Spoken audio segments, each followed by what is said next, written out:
all of a sudden, emotions started coming up in my body, and I just started crying. Like the tears just poured out of my face, and I'm embarrassed. I'm upset with myself. Like, why am I crying? I don't understand this. I'm having this big internal debate and argument with myself.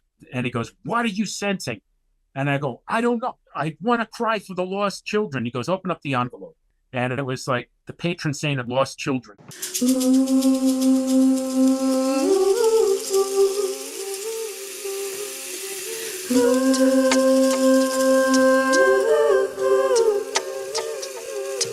Welcome to Liberated Life podcast.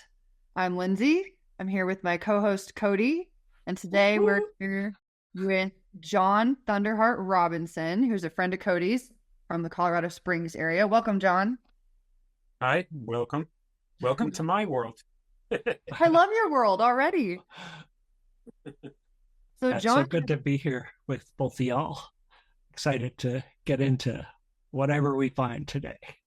Me too. So, John, you're a jack of all trades. I did a little Googling of you, and it looks like you are a psychic, a healer, intuitive. Tell us a little bit about yourself. Well, I guess I'll start from the beginning. I was born and raised in Long Island, New York, in a town called Brentwood. I always joke around like the garden spot of Long Island, and that's, tongue-in-cheek, middle-class family. Didn't want for much. I don't have the poverty stories as some people have, some tight times, but nothing, traumatic. But I grew up as a spiritual person my whole life, even as a little kid. I felt that there was something greater around me. I mean, it wasn't that I didn't do things that were bad growing up, but when I did them, I was kind of conscious of doing it as opposed to being unconscious and realizing, wow, this is what the effects of my actions are doing, and never doing it again. That type of thing. Maybe it's soul memory, that you're not sure if it's real or not. So you go and do it, and then you go, now I understand why. But I've always been very spiritual. I was bullied quite a bit when I was growing up. And some of it I didn't even realize I was bullied until I was actually in my 20s, when some of the people who I hung out with said, "This is what we did to you," and you were oblivious. And I was like, thank God I was oblivious. Kind of a gift. Yeah. Yeah. It was just like, I'm in my own space. You know what I mean? I didn't realize that they were doing, setting me up for things. And, it just never entered my mind that someone would do that to another person. Yeah. And didn't find out till I was in my 20s when they said, we did this, we did that, we put you in that situation, but I always ended up making it through it. Yeah, maybe they were unconsciously being directed and guided by higher spiritual powers as well. Well, maybe so. Maybe so. Who knows? We don't know why things happen in our lives. Sometimes we're set up to, in those situations to grow and to see how we handle it, or, there's a lot of reasons. Sometimes we just come into contact with malicious people, and that's still, no matter how it happens, it's still a learning experience. It's still a growth experience. So perspective, and my perspective when I was growing up was being oblivious to people trying to cause harm, which, I'm kind of glad, because I might have been so traumatized that I couldn't do anything. Yeah, but you weren't. Instead, you continued with life and became this. Yeah. And all those experiences, became, tools as an adult. In order to put something together, you need nuts and bolts, right? Some of those things were the nuts, some of those were the bolts, and others became wrenches, the tools that we use to put things together. Yeah, maybe give us like one story from that time. Like what's something that is still with you that was one of those learning opportunities that became one of your tools? Well, I was about 7 or 8 years old, and we went, on our bikes. We weren't supposed to leave the block, but of course we always did. And we knew that there was new houses being built. about a mile away. So we went over there on our bikes and we were throwing rocks through the windows. And, it was fun hearing them break and, wailing them and seeing if we could reach them from where we were standing and all that type of stuff. And then all of a sudden it hit me that I in my mind, or my soul, I went through the cause and effect of it, the ripples that I was causing. When I broke, about 5 windows and everything, all of a sudden I'm going, wow, the builder is going to have to fix this. And these windows being broken are stopping someone from being able to come into their new home. And so I'm hurting a lot of people by throwing these rocks. It isn't just glass that I'm breaking. I'm causing someone to lose money. I'm causing someone to not be able to get into their house. And I stopped it. I dropped the rock that was in my hand and I got on my bike and said, I'm leaving. This is wrong. And I rode home. And, so it taught me to try to pay attention to how I'm walking through my world. What are the ripple effects that my actions take? Sometimes we are oblivious to certain things because we don't seem to be interacting with somebody. And that doesn't always mean that there isn't a repercussion down the road. When we emit something, it doesn't mean it's not causing an effect somewhere else. So it started getting to be more conscious of behaviors and, emitting positive effects rather than negative ones, perhaps. Right. Yeah, that, yeah. Or just being neutral and becoming an observer and, and when you trusting this doesn't feel right, I'm not going to do it. But then maybe stepping in and saying, something, this is hurting other people. I can't be a part of this. And, and voicing it. And then the people around you have to process it themselves and make their choices.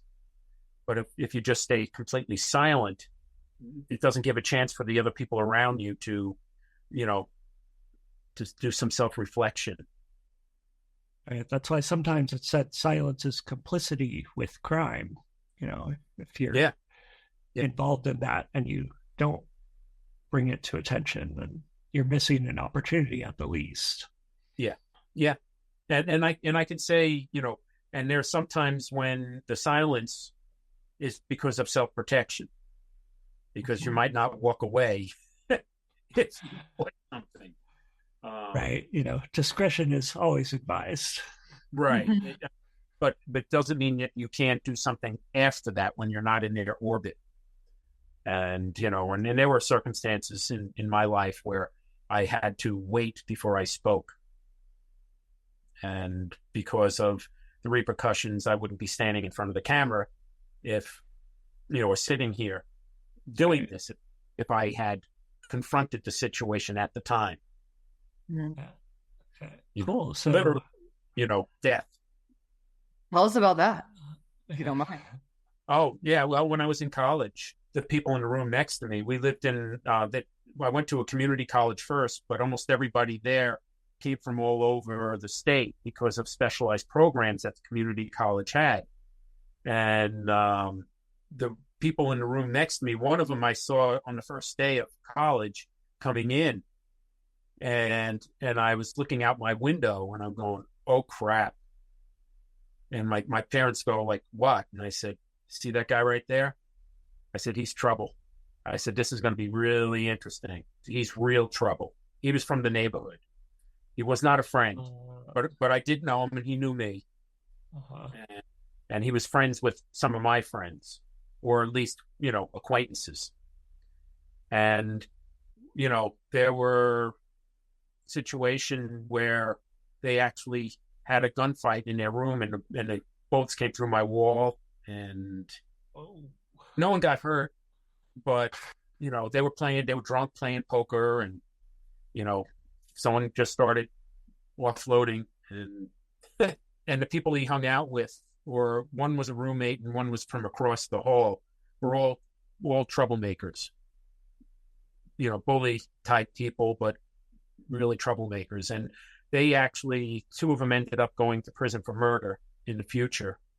And another one had manslaughter. The neighborhood guy had manslaughter later on from knifing somebody. Jesus. Was this in a dorm? This happened in a dorm? It was in a hotel. We stayed in the off season. They used it as a dormitory. That way the hotels made money because it was a summer resort area.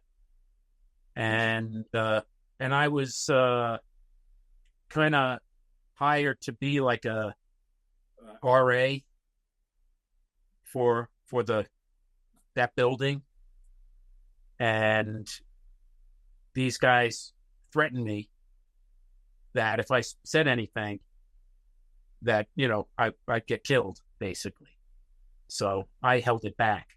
And then coming up the stairs, I was on the second floor, and it was like 3 levels. One went down into the lower level. And I was coming back up the stairs, and one day they tried to grab me and throw me over the railing. And, It's not very nice. No.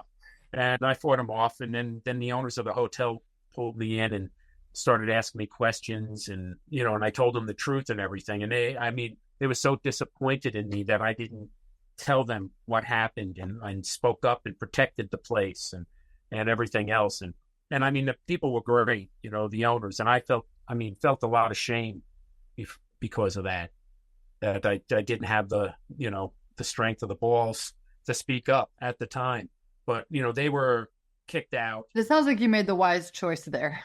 Well, yeah, it was a wise choice, but it's still, I felt bad because I really liked the owners. They I thought I could do the job.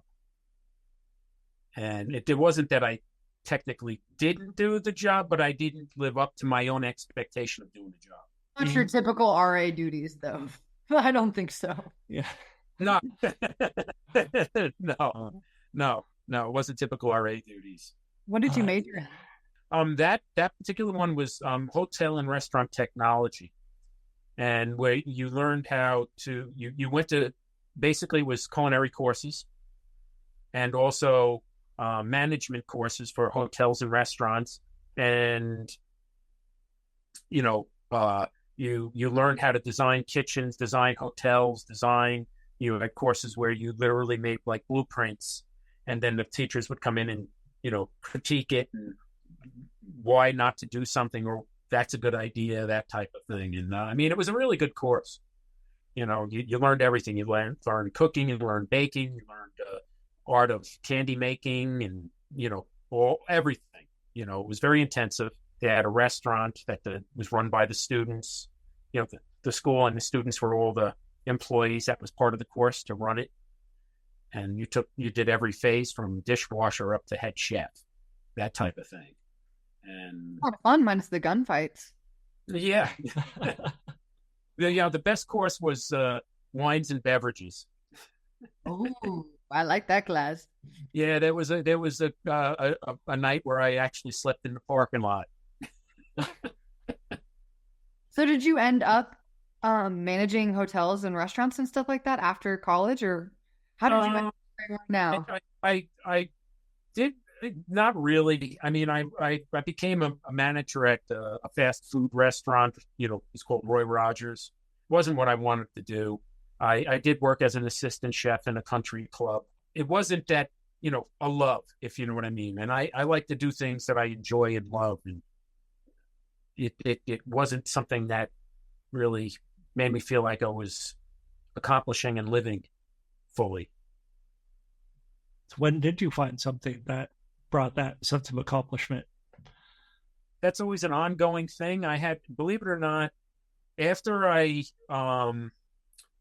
left that position at Roy Rogers, because I had a phone call from a friend while I was actually, I was working at the restaurant, and this is before cell phones or any of that stuff, and pagers and things like that. My friend left his number. He'd moved here to Colorado Springs, like 1979 or 80 or something. And then I wasn't enjoying, things weren't going good at the place. They were holding me back because they were short employees, and I was really good at doing all the cooking stuff there because everything was fresh.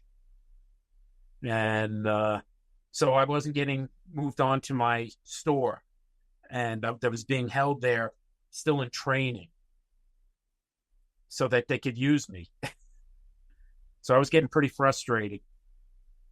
So I called my friend from the payphone in the parking lot, and because he said they had job work for us in Colorado, building houses. And I did that, with my friends before, construction and stuff. So at that point I said, all right. So I quit and moved out to Colorado, lasted a month and a half out here. Just too slow. Went home. Other stories involved with it, but when I got back, I literally looked around for something, and I took a job at a sporting goods store. And I was a very good tennis player, and I figured I'd get in the tennis department, but it's always golf and tennis. They mix together. So, and in the winter skiing, and I didn't ski then. So I took the golf and tennis job and skiing, and the people I worked with were great.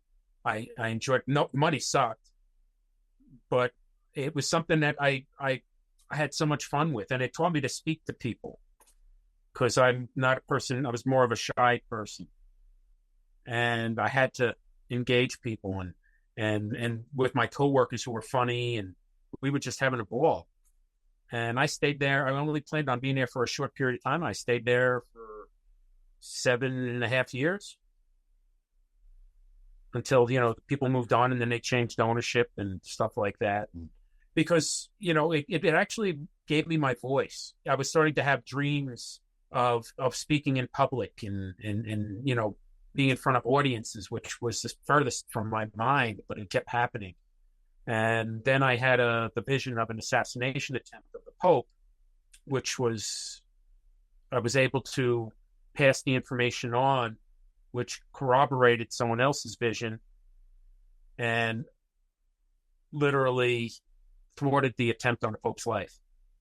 They changed the Pope's itinerary, changed. It was doing a world tour type thing. And it was Pope John Paul II. And the person started saying, you got a gift. And he's the one he mentored me for like 6 years on psychic, work. And he's the one who taught me the psychometry. He said, that's the gateway to opening up your ability to hear spirit. And so that opened up myself stepping into the spiritual work. What is psychometry? Psychometry is the holding of an object and basically picking up information from the object. Basically, if you watch the ghost hunting shows, they say there's residual energy. A haunting can be residual, or I forgot the other word. Where it's a conscious haunting. Well, there's residual. Every object carries residual energy when it's been touched or been around some kind of event. So if you wore a pendant, right, and you were close with it, and it was with you with a lot of different experiences, someone who has the ability to listen or develops the ability to listen can hold that object and get information about you. Is that maybe where sentimental value comes in? Sentimental value can imprint it deeper. But like the native peoples, they talked about the rocks, right, being the record keepers, the rock formations and stuff like that. Everything that's transpired on this earth is imprinted into the rocks, right? The trees, what they call the standing people, the roots reach down and hold on to the rocks and connect with that to hold themselves steady. But so they're becoming like a conduit of that information. Why that, some people like to sit up against a tree when they're writing, right? Oh. Ideas seem to flow because they're open up to the records. So yeah, what's something cool that you received from psychometry? Like, obviously you got that initial psychic message that led to your training. And then in your training, do you have any really cool experiences from that you'd like to share? Well, when I was first being trained, and I was pretty resistant and stubborn and not as open as I thought I was going to be doing it. Preconceived ideas, what's scientifically provable, and not prove, and things that are not provable, the logical mind getting in the way. Well, I was sitting with his name's George, and he handed me an envelope, and he said, "Just close your eyes and sit there. And what are you sensing?" And I'm just sitting there, and I'm just like, nothing. And I mean, this is going on for a half hour or so, and I'm not getting anything. He goes, "Bullshit." He goes, if I had a camera in here, you could see the expressions going around your face. There's something going on. He goes, "Don't block anything. Even if it's seemingly stupid, just say it." And I said, I'm not getting anything. He started getting pissed off at me. And all of a sudden, emotions started coming up in my body. And I just started crying, like the tears just poured out of my face. And I'm up, like I'm embarrassed. I'm upset with myself. Like, why am I crying? I don't understand this. I'm having this big internal debate and argument with myself. And he goes, "What are you sensing?" And I go, "I don't know. I want to cry for the lost children." He goes, "Open up the envelope." And it was like the patron saint of lost children or something like that. So I'm feeling I want to cry for the lost children. And here it was, the patron saint of, lost and missing children or something like that. That's kind of a cool way to verify your abilities. Well, yeah, exactly. And everybody has this gift. I've had the people who were the most doubting did the best. The people who have gifts have preconceived ideas or the belief like, "Oh, I'm psychic. I can do this. This should be easy for me." Where the other person is like, "I can't." So they actually clear their mind better to get the information and allow whatever it is to flow. Whatever comes through, even if it's stupid and the most ridiculous thing in the world, like a clown hanging from a telephone pole on a wedgie. You know what I mean? And you'd sit there and they're like, "That's ridiculous. I'm not going to say it."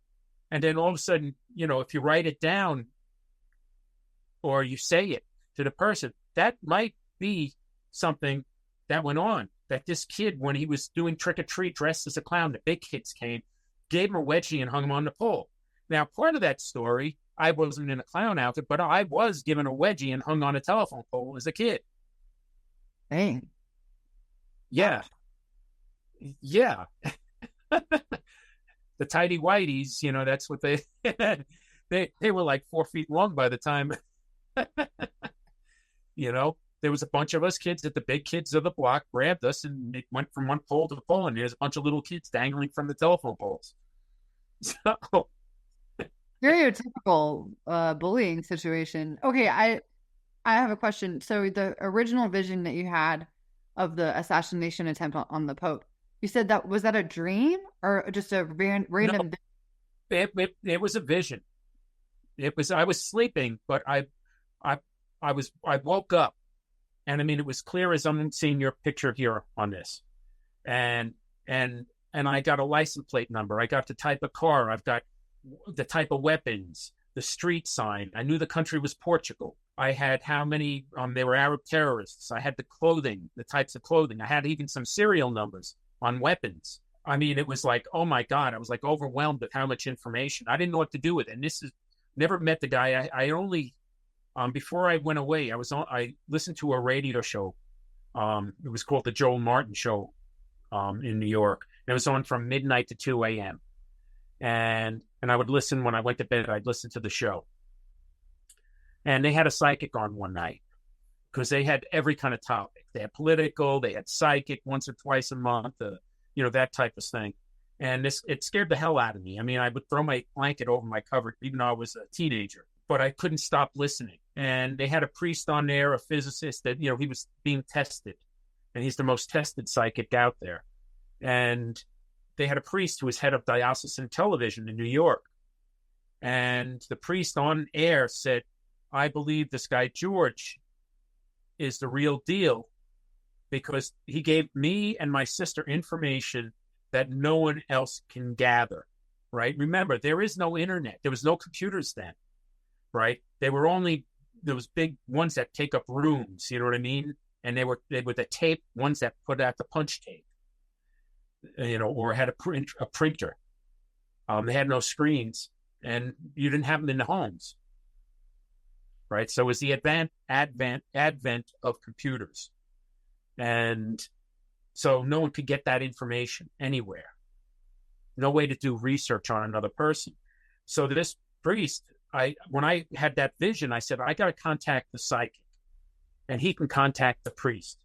So when I got back, I was actually staying at my brother's in Manhattan, Kansas. He was going to Kansas State. And I literally was like, I've got to tell him. And I was afraid I was going to forget, but it was like indelibly imprinted in my mind. And I never wrote the stuff down. But every time I got quiet, I saw it over and over and over again. And so when I got back to New York, I called up the radio station and asked when the guy George was going to be back on air. It was 3 months later. And I'm like, oh crap, that's a long time. But when that time came, I called up the radio. Well, actually, I didn't call the radio station. I went down to the radio station to see if I could get in. And it was after hours. It was probably around 5:30, 6 o'clock. And I rang the bell, and they have a foyer and then another door, outer door, foyer, and then another door to get into the station itself. And I rang the bell. A guy came into the foyer area and asked, what I wanted. And I told them that I wanted to speak to the show host. And they thought I was going to be one of the guests later on that night. So they let me in. And then when I was getting led into the regular radio station part, he goes, oh, is Joel expecting you? I said, no. And then he stopped dead in his tracks and goes, does he know you? I said, no. And he goes, oh, shit, stay right here. And so I saw him in a glass booth, where the show host was doing editing on other shows and stuff like that. And I saw them arguing back, the show host yelling at the guy and everything. And then eventually they brought me in, and the guy and the show host grilled me for like a half an hour and then said, I don't know if I'll let you in. I didn't tell him why I was there because I knew I wouldn't get in. I just said I wanted to be a studio audience member. And so he said, come back at 11 and I'll talk to you again. I came back at 11. He grilled me again. And then he said, no, I'm sorry. I can't let you in. I can't let you to be here. I said, well, thank you for talking to me. And I was on my way out. And when I got to the door, he says, grab the chair, roll it down the hallway. And so on a break, I cornered the psychic and told him what happened, what I saw. And his mouth dropped open. He says, I had exactly the same dream. And I told him, he didn't call it a vision. He called it a dream, I think. And he goes, I had exactly the same one. I already told Father Tom. He said, there was nothing he can do unless his verification. He pointed to me, he says, you're the verification. So, and he goes, can you stay after the show? We all, the crew here at the station go out to the diner. I had to be at work at 8 a.m, but I said, yeah. So about 3:30 in the morning, we went over to the diner and we talked. He says, I want to train you. He goes, you got a gift. So for the next 6 years, I, became friends and acted as a bodyguard for him for a while because of, he had police protection and for a case that he was working on.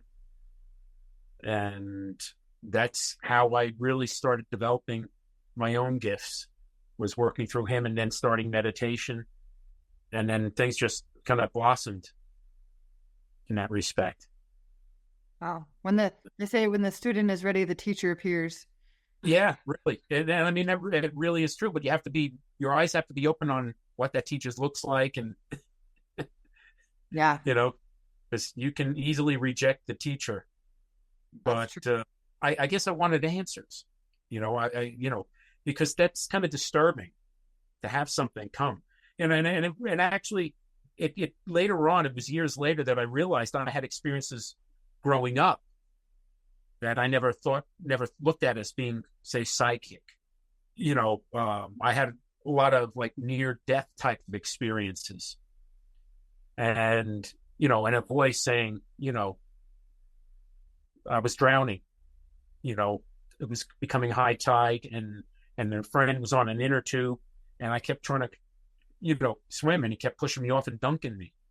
And, the water was about probably 6 or 7 feet deep. And I'm flailing in the water, and I started going down, and I couldn't get to shore. I was swallowing the water, and a voice said, relax, drop to the bottom. So I let myself go limp and I dropped to the bottom and they said, kick. And when I kicked, a wave came in. And they just said, and I scrambled to the top and get a little bit of air and a lot of water and dropped to the bottom until I got into the shallows, and I came out and I was coughing up water and puking and everything else. But a voice told me to come in. And then I had one where my uncle, it was my great uncle, came to me to say goodbye. And he lived in Bermuda. And I was sleeping and I woke up and I got up out of my bed and walked through into my parents' bedroom as soon as my hand hit the phone and rang, and I picked it up. And I just said, he's not dead. He's not dead. He's not dead. And there was an English woman on the other end saying, she was the caretaker of my Uncle Frank, and that she found him passed away this morning. And he said goodbye to me. So I never associated that I had any kind of experiences until much later. Even after the training, I didn't think of that. It was someone asking questions of me and me just sitting there going, holy crap. And and being kind of spiritual and that little voice, look at the ripple effects that you can cause, not realizing that was like either my higher self or guides or whatever you want to call it, trying to keep, reminding me who I am. I bet you could sit back and reflect yourself if you really not trying to put a microscope on it, but just looking at some of the experiences that you had growing up and how you made it through it. Why did you make it through that? Did you have a funny feeling? Something's off. That's all the same stuff. Yeah. So after you trained with this teacher, did you start offering psychic services to people then, or did you just kind of do it as like a hobby? More of a hobby and more for just like friends and family. I didn't put my name out there. I didn't do anything. When I was married, my wife, she did tarot cards and stuff. She was metaphysical from like 11 or 12 years old. She had her cards and all that type of stuff. And that stuff wasn't in my radar at that point in time. But we would have once a month, a psychic night. And one of my wife's good friends would bring strangers over to the house. And what we'd do is we'd sit down and we'd have dinner and talk. And then I was more of a medium at that point, where I would talk to Uncle Joe and, Aunt Mary and all that type of stuff, or like their friend who passed away or something like that, where she did the cards. But we would do the psychometry. I brought the psychometry into the mix. So I told everybody, tell the people to bring like 3 or 4 objects with them in an envelope that they know the history of it, that type of thing. And so everybody would hold on to the one envelope and write down what they got. And we would pass that stuff all around, and then we'd go over it. And one of those incidences, they passed this bag and it was soft, it's because people squeeze it and they try to figure out what's in it. And that's not the point of psychometry, is figuring out if the object's what the object is, if it's in an envelope. You want information, not the object doesn't mean crap, doesn't help anybody. Right. So there was this envelope and I was smelling smoke. I saw a vision in my mind of a power line come down and electrocute this girl who was leaning against the car. And she went into, human combustion. There was not much left of her. And that's what I saw, right? I smelled smoke, nasty smell. And people saw like orange and yellow, like flames. Someone saw charcoal, that type of thing. Well, once it came around, the girl was crying who brought it in. And she took it out, and it was a bag of ashes. And she had witnessed it. She was across the street. The girl went over to talk to somebody. The power line came down, hit the car that the girl was talking to, and she fried. And there was still some residue on the ground when she went back later on, and she put it in an envelope because part of it was her friend. And kind of morbid, but, she lost her best friend. But almost everybody picked up the information on it. But I literally saw the whole thing play out. And she said that was exactly what happened. Because when you're having that vision, you're like, this is random as hell. but I'm just going to say it. And then it turned out to be true. That's crazy. Right. Yeah. Yeah. Yeah.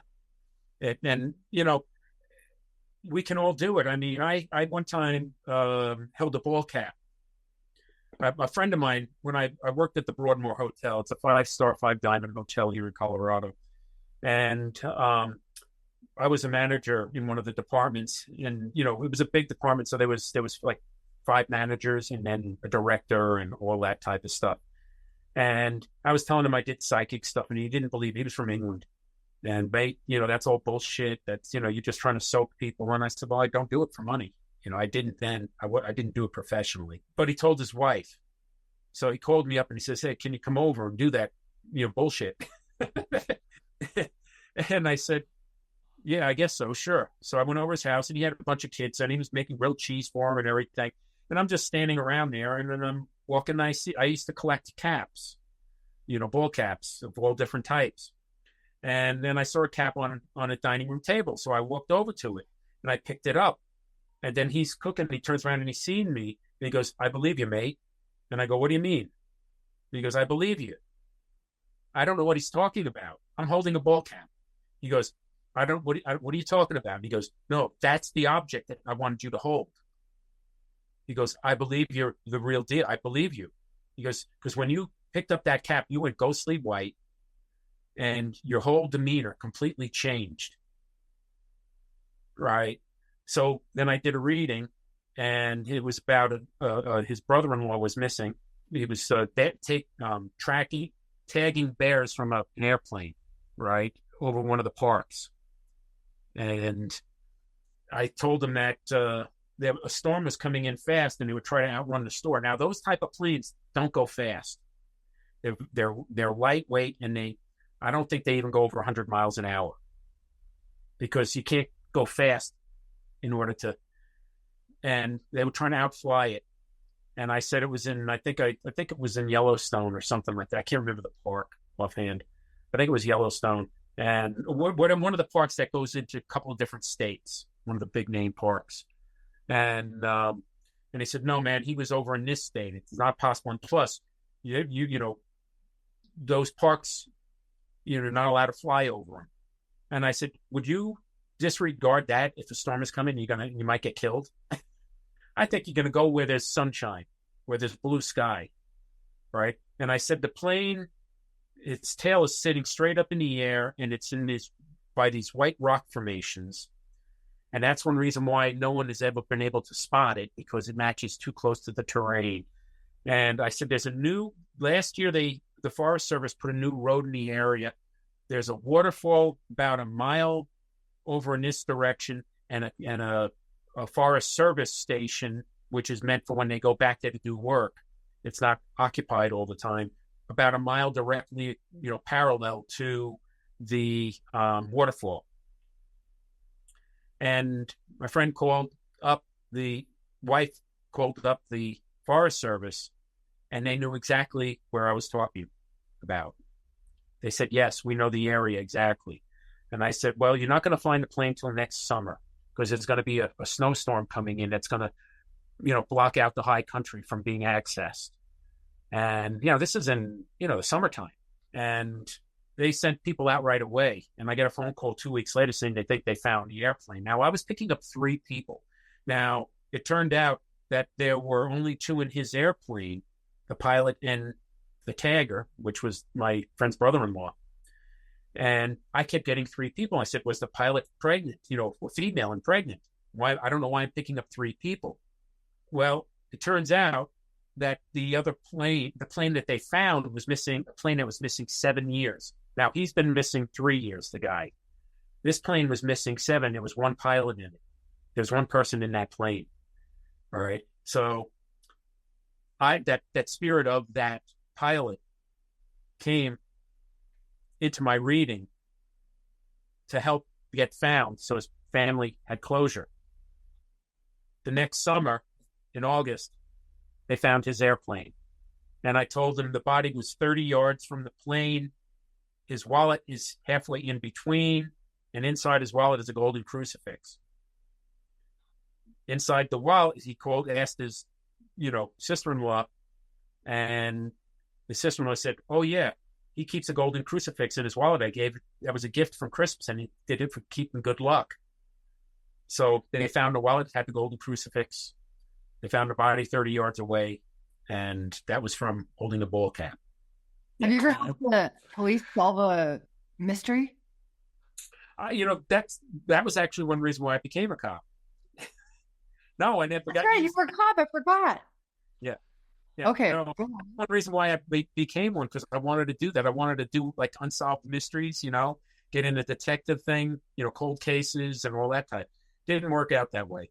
You have to test for those positions, and there's only certain few, and there are other people that are favorites, and you know what I mean, or have experience already in other areas that would transfer over, and so it never worked. I ended up working more helping people with mental health issues, suicidal people, and stuff like that with the gift. The ripple effects. Yeah. From breaking windows, the ripple effects of taking your own life and how it affects the people around you, even those that don't know you, but who are of the same age or went through similar problems, where I was able to talk to them and to show them that their life was worth it. And that even though you have this feeling that you want to leave, you can make a positive difference in this world, and you don't have to succumb to that. And you know what I mean? That type of thing. So my avenue wasn't solving unsolved mysteries. It was helping those that are here, and and being, and being, kind. I didn't put up with BS, but I wasn't an asshole. Thunderheart. Yeah. Conscious cop. Yeah. and a lot of others, found out that I did this kind of work, and I was able to have conversations with them, which also had them looking at things from a different perspective than what they had before. One of the challenges of the police departments today, that most of the people that going in are former military, whose role is not the same as police, right? But you have to have the same type of being alert, paying attention to the surroundings. That's why there's cops don't usually live a long life, the stress levels, because you're hyper attentive to everything. You don't sleep deeply most times because you're always paying attention to what's going on around you. Hypervigilant is the word. And when you're in those life and death situations all the time, like a lot of the soldiers are, and you come here and someone's confronting you, you get, it's a not a conscious reaction. It's the fight or flight type of thing. And as military, you're trained to fight. And that's why this is my belief. I'm not a doctor or a psychologist, but that's my belief why there's a lot of incidences where there's, too much use of force that can go on. And instead of, beating the cops up for it, it's to get them help.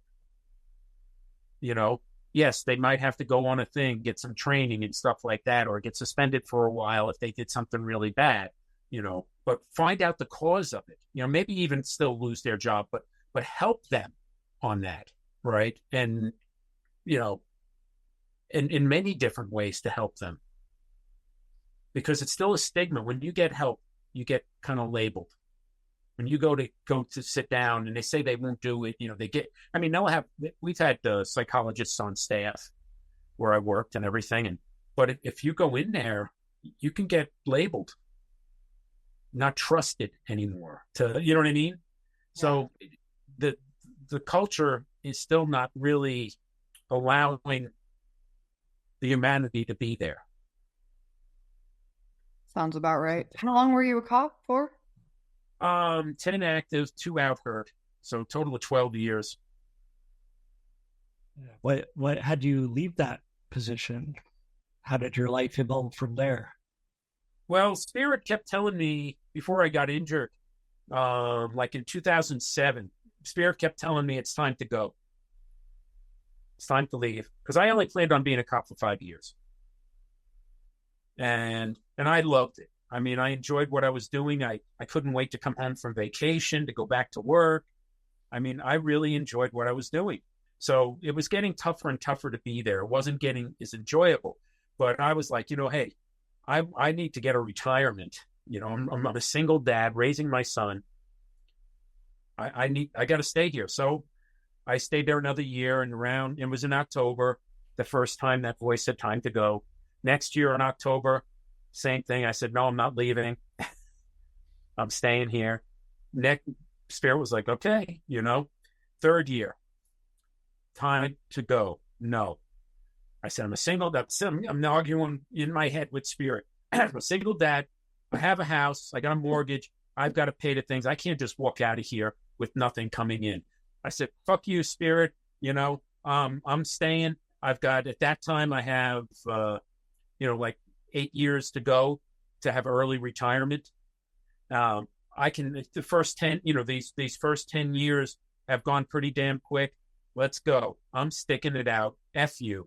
And then I knew it was the spirit of my grandfather they used as a messenger, because I got the warning. It says, if you don't leave now, you're going to get the size 12 boot up your ass. That's a quote. And that's how my grandfather would always say it. If you're not doing stuff, you're going to get the size 12 boot up your ass. So I knew it was my grandfather. And so I said, F you, F you, F you to everybody. I'm staying. And then I was in training. And the last 30 seconds of in-service, self-defense, I felt an explosion in my back, and my left arm went completely dead. And I'm still fighting one-handed. And, and I leg tripped the guy, and my left arm was useless. It was just flailing. It was, just dangling. And then they'd say, stop. And about 15 minutes later, I got the feeling back, but something was off, They misdiagnosed me and so forth, and had shoulder surgery, and I was degrading. I was starting not to be able to, my legs were starting to give out. My arms were all of a sudden would start to shake and dropping things and sometimes having a hard time standing up. And they wanted me back to work. And I went to the chiropractor. She says, I can't adjust you, but I'm going to send you to the person who does yoga, and she's a massage therapist and a yoga instructor, and she does a lot of rehabilitation stuff. So she told me some yoga techniques and did some work on me, releasing some of the pain and everything. And I felt I was getting better. I was, not getting as much what they call fasciculation, the muscles spasming and jumping and all that is what I had. And I was getting ready to go back to work, and then my chiropractor had given me a doctor's note, putting off me giving a decision for a couple of weeks. And then they looked at it and they said, we don't take chiropractor's notes. You have to go see a doctor. So I went to the employee clinic, and they couldn't find anything wrong with me. She did some nerve conduction test, and she says, fine. And I told her, she goes, what about your cervical x-ray? And I said, they never gave me one. She goes, are you kidding me? So she says, I'm sending her for a cervical x-ray. When she got the results, she was freaking out. She says, you can't go back to work. You need an MRI now. Now. You cannot wait. No stairs, nothing. So I literally got the MRI, and she says, you've got to find a neurosurgeon. It's really bad. And I had a bone spur that was severing my spine. A piece of bone split off of my spine. And I only had less than 4 millimeters of spine left. And the neurosurgeon says, I don't even know how you're functioning. He goes, you shouldn't be standing. You shouldn't really be able to do anything. And you look like you're in perfect health. He goes, you cannot do stairs. You cannot go back to work. I'm trying to get an emergency surgery for you. And it took 3 months, to get my surgery. It took me 3 years to do one push-up after the surgery. Jeez. I couldn't hold a gallon of milk. I couldn't keep my arms up for more than a minute, not even a minute, maybe 30 seconds. Like if I put my arm out, it's like, and so that was the size 12 boot in the ass. No doubt. Yeah. But at the same time, in that time frame, even though I was having a lot of neurological issues, I taught myself how to play the flute. Naturally. Yeah. What else would you do? The thing was, I wasn't even really planning on playing the flute all that much either. I had started the didgeridoo in like 2008 or 2009. Yeah, 2009, I think it was. And I was concentrating more on that. I had bought a flute, but then the didge came in, and the flute never. I picked it up once, and then someone told me how to hold it, but I never played it. Yeah, I just made squeak noise once or twice, and it just stayed on a rack. It looked nice on my mantelpiece. And we had a guy who played the flute. He played the didge and did crystal bowls in a Shruti box, all the stuff that I got now. He was a big inspiration. And we got him into our group because we did sounds from the wood, and we did sound healings, group sound healings with didgeridoos. And then we got this guy in, which brought it to a whole nother level. Well, we were supposed to go into the studio to record, and he quits 2 weeks before we were supposed to go into the studio. So, and the flutes made a big difference. So I was like, I'm going to have to pick up the flute. So I'm trying to play this thing, and I'm not having any success. And I called up a friend that was a flute player, and I talked to him about it, and he said, John, the flute is a hard instrument. He goes, it's not an instrument that you play reading music and stuff. He goes, you can do that, but it's meant to play from your heart. He goes, you know how to hold it? I go, yeah. And he says, just close your eyes and let the flute play to you, not you playing the flute. And 2 weeks later, I was on a CD. And that's all I do. When I play the flute's playing me. I'm not playing the flute. Or spirit's playing through me. I was at a drum circle that I was sponsoring, and he says, hey, can I play with you?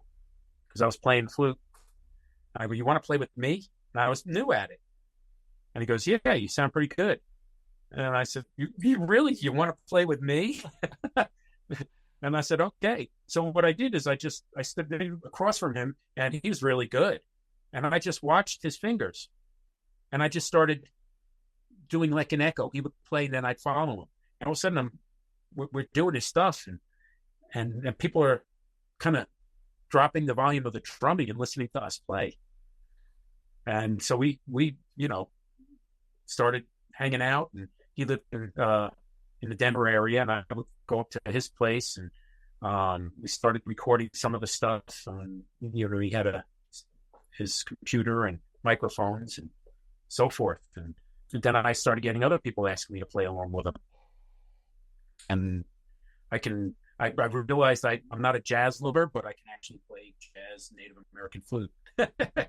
So, sounds like a lot of fun. It is. When you're in your head, it isn't. When I'm getting critical on myself, I'm not enjoying myself, then I have to remind myself that I'm playing. I don't practice. Right? I play. Right. So when I sit down, I'm enjoying myself. Yeah. If it's not enjoyable, I won't pick it up. If I have to do it, it's something that I will kind of push away from. If someone forces me, it has to be on my turn. You're so bad about spirits.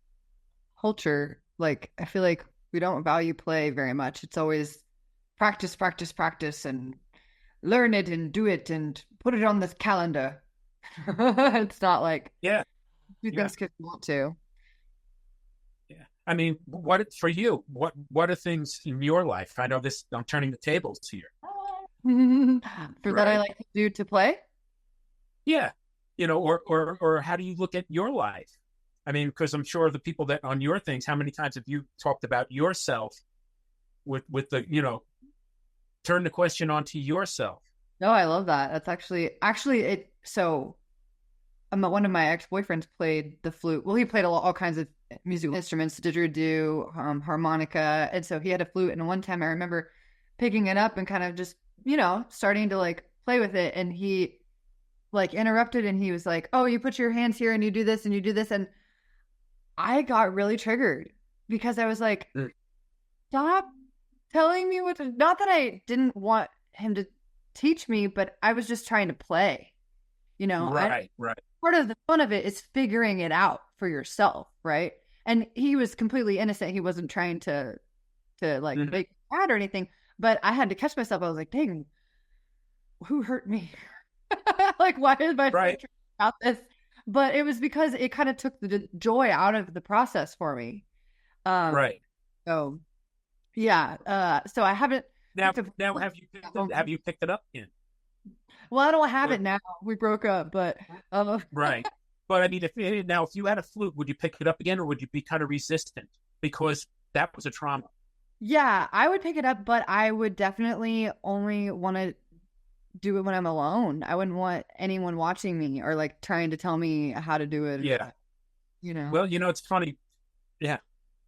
Like I had a chance to meet, Douglas Bluefeather and, Carlos Nakai, T. Carlos Nakai. Now, if you look him up, T. Carlos Nakai, he is like the premier Native American flute player. He's won many awards. He's the one who, when I first heard Native American flute in a store on Long Island, it was Dreams East. I don't know if it's still around, but it's playing in the background. And I was like, wow, this is amazing. And, many years later, I ended up meeting him actually twice. And he sit there and he says, I play my flute, so I don't take out mistakes, because we get self-conscious. He goes, if I make a mistake when I'm recording, I leave it in. Because the flute is a representation of life. And in life, it isn't always rosy. It isn't always beautiful. Mistakes happen. It squeaks. Our lives squeak. He goes, so if I, touch the edge of the hole and it squeaks a little bit or it sounds flat, he goes, it stays in there because it's a representation of life. Wow. I love that. Nobody does that.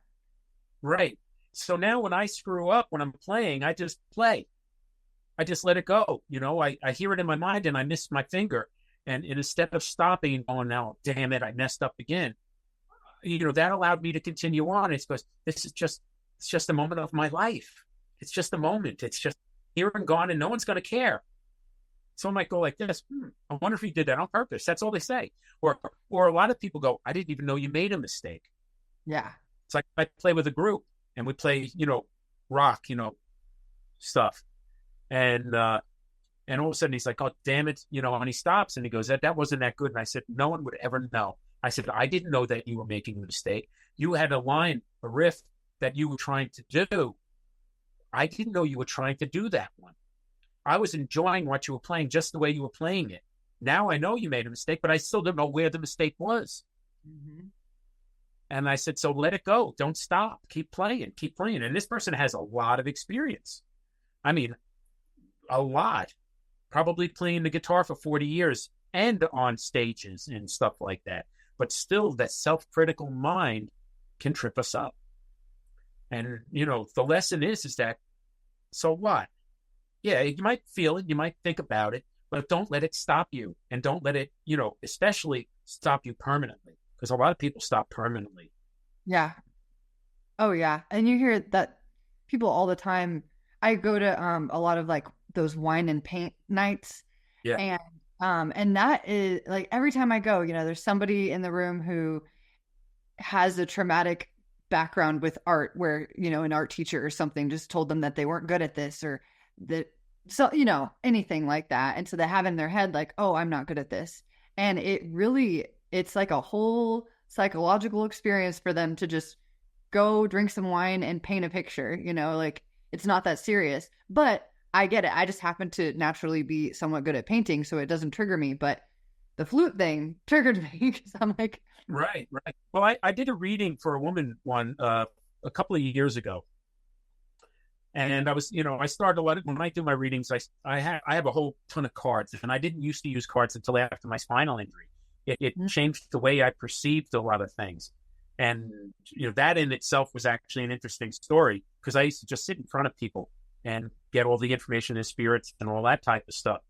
And, since when I first went into public, I wasn't doing my readings. I was actually doing personal guided meditation and light body activation and, kind of healing and getting the spirit, I guess, charged up to start to perceive, more than the third dimensional world. And, I had these 2 decks of cards on my table that were my ex-wife's. And I was doing it for myself because I never used cards before. I was just playing with them. And I'm not a person who likes to read the book. I want to figure it out myself. And so I'm just playing with the cards, and I'm just sitting there, and it's slow at the thing. And a guy comes over to the table, and he goes, all right, I want to do a session. I said, okay. He goes, I said, close your eyes. No. He goes, I want you to read the cards. I said, that's not what I'm doing. See my sign? Personal meditation, light body activation. He goes, no, I want you to read those cards. I came here to have that read, my cards read by you. And I said, that's not what I do. And I was arguing with him. And he says, I'm not leaving until you do it. And he wouldn't leave to my table. So I read him. And then he said, thank you. Paid me the money and everything else. And he goes, that was an excellent reading. And then he comes back like an hour later and gives me another deck of cards, a different one. And then I had another person that same day did the same thing. And, wouldn't leave the table until I read them. Then I started, other people started gifting me cards. And I'm like, okay, I get the message. I get the message, Spirit. I'm going to use cards too. But I still get the information and so forth. But I had this one lady, now getting into the story. She sat down and I was holding her hand, and I kept getting creativity all around her. And I had to pick some cards, and the number 3 kept showing up in numerology. That's the sign of creativity. And I said, what do you do creatively? She says, I don't have a creative bone in my body and everything. And I go, what, do you cook? She goes, I don't cook at all. I won't go in the kitchen. And I'm like, whoa. And I saw her as like a 3-year-old in the kitchen, and her mother stirring a pot of sauce, right? And the mom had made cookies prior. I saw cookies on the counter, and, with like saran wrap on top of them and stuff like that. And how was she stirring? And she had broken a glass on the counter, like spilled wine, and the glass broke. And she didn't clean it up yet because she was stirring the thing. And the daughter was coming over and going to look up what's on the counter, reaching up to grab onto the counter, pull herself up to look what's on top. And the mother went, no, because there was broken glass there, and swatted the hands out of the way with the wooden ladle. Ooh. And, screamed, no. Well, this traumatized the woman, the 3-year-old or 4-year-old, however she was. She thought the mom was mad at her because she screamed, right? And I told her to do a meditation and to go and ask your guides, create sacred space, bring in the light, the divine light, and ask your guides to show you that incident that stopped you from being able to go in the kitchen. And she was able to see what I saw, not right away. This was homework. And she went back and she saw that her mother was stirring the stuff. And she also asked her mother about it and call up, whoever this was, your mother or whatever. And the mother verified the story. And I said, you're being told, you have artistic ability. I said, do you like painting? She goes, I don't know. I think so. I said, well, do you like wine? And she goes, yeah, I like wine. And I said, go to painting for a twist. Painting with a twist. Right? One that's taking care of that artisticness. Right? Well, she did that, painting with a twist. And all of a sudden, she starts to paint. Oh, no, wait a minute. I'm mixing 2 stories up. I guess I can blend these 2 stories. Because I had 2 different incidences that ended up having a fantastic result. Now, what she was able to see that her mother didn't traumatize her in the way she thought it, that she was a good girl, that mother was protecting her, because her relationship with her mom kind of got very defensive, and she couldn't go in the kitchen. So coming back and seeing that the mother was protecting her, right? I told her to take cooking class, this one. And she loved it. She absolutely loved it. And now she is actually a chef and works in a, doing her life completely changed. And she works professionally as a chef. And where before she couldn't even stand in the kitchen, she would stand in the doorway. When everybody gathers in the kitchen, she'd never go in the kitchen. Now, the other story was a person who loved to paint when she was little and was ridiculed as a little kid. And I told her to do the same thing and then take the painting for a twist. And she did that. And it rekindled the love of the painting that got destroyed by someone, telling her artwork, a sibling or parent that was terrible. And she is actually a very, how would you say, she makes her living painting. And very few people can make a living painting. Yeah. You're usually dead when you start making living. You know what I mean? Money, rather. But it's about finding what that trigger is. We're coming back around to you. Why did that trigger you? Do a meditation. But when you do the meditation, ask to see it as if you're watching a movie with actors and actresses. Because you don't want to get re-traumatized. Right. Right. You take the tools forward, not the emotional attachment on how the tools were created. Right. So when you look at it, you're looking at it from an observer point of view. And you're seeing all the threads, the energies, and all the people that were interconnected that came together in that moment to create that incident. Mm-hmm. You could see what happened to her or him who did these things. Do you know what I mean? You see the line. Then that also gives you compassion sometimes. Saying, wow, no wonder why she reacted the way she did. Aha. Well, I don't have to do that now. I don't, you know what I mean? It works. It actually can work for everybody. I think I might buy myself a flute. Yeah. Why not? If you need a lesson, we got Zoom. Sure. Everything we experience is the teacher. That and the hardest lessons we go through, the ones that give us the most benefits, obviously. Right? If you don't play victim all the time, when you start changing your perception, saying, oh, wow, that was horrible back then. What can I learn from this? And you can do the same process, going in and seeing it from a higher perspective, right? And what lesson can I take from this? Some people who have had bad relationships can learn boundaries, but it's not. And you ask to Spirit, can you show me a healthy boundary for the situation, not one that's totally defensive? Where it's like, no, I'm sorry. You're going to have to explain that another way because I'm being triggered right now. You can gain your voice from it to ask the question. What's your intention with this? And then, especially if they have like tics, like some people have like a tick and the boyfriend that hurt you had the same type of tick. So you're automatically putting that same behavior pattern on a person who has a different life experience, which isn't fair. And we all have done that.